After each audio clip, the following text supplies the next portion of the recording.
Hello mga lods. Pumunta rito yung kaibigan namin. Yan, pinapacheck niya yung handbrake niya. Wala daw handbrake na sasakyan niya. Tingnan namin sa loob. Yan, binuksan mo namin yung mga cover niya para makita yung kable. Kung putol ba dito. Ngayon nakita namin hindi naman putol. Kaya nagbukas kami dito sa gulong. Yan mga lods. Tingnan namin dito sa gulong. Yan.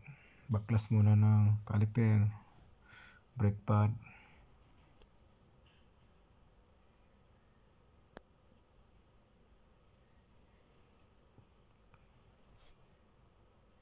Baklas muna mga lods.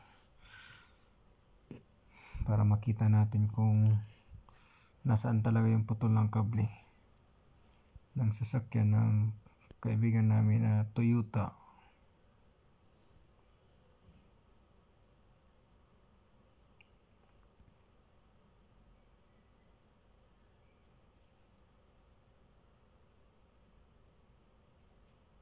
Kaya malalaman dito mga lods kung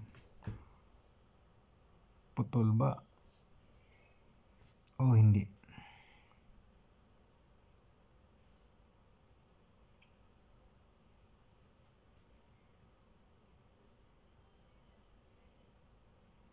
Kailangan mo na tanggalin yung sa preno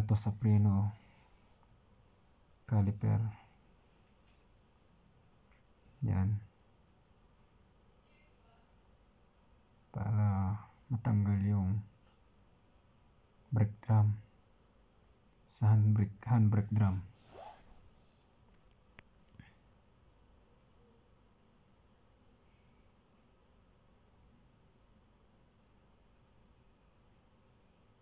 Yan. Okay naman yung brake lining niya. Ito.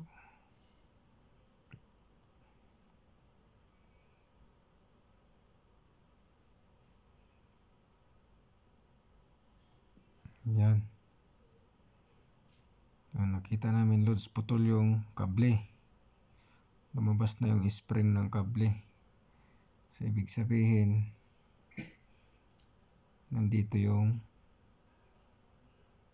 putol niya. Yun. Yan. Kaya wala siyang handbrake. Walang handbrake yung sasakyan niya. Kaya kailangan talaga may handbrake. Kasi pag huminto ka sa daan o matraffic, kailangan may handbrake. O magpa-parking ka. Yan mga lods.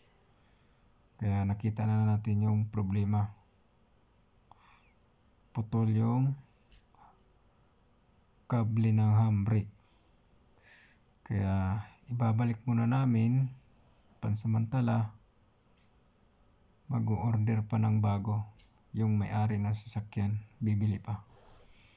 Kaya i-schedule na lang namin palitan.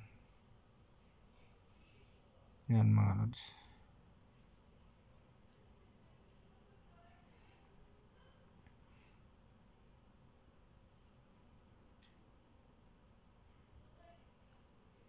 Ganito lang mag-troubleshoot pag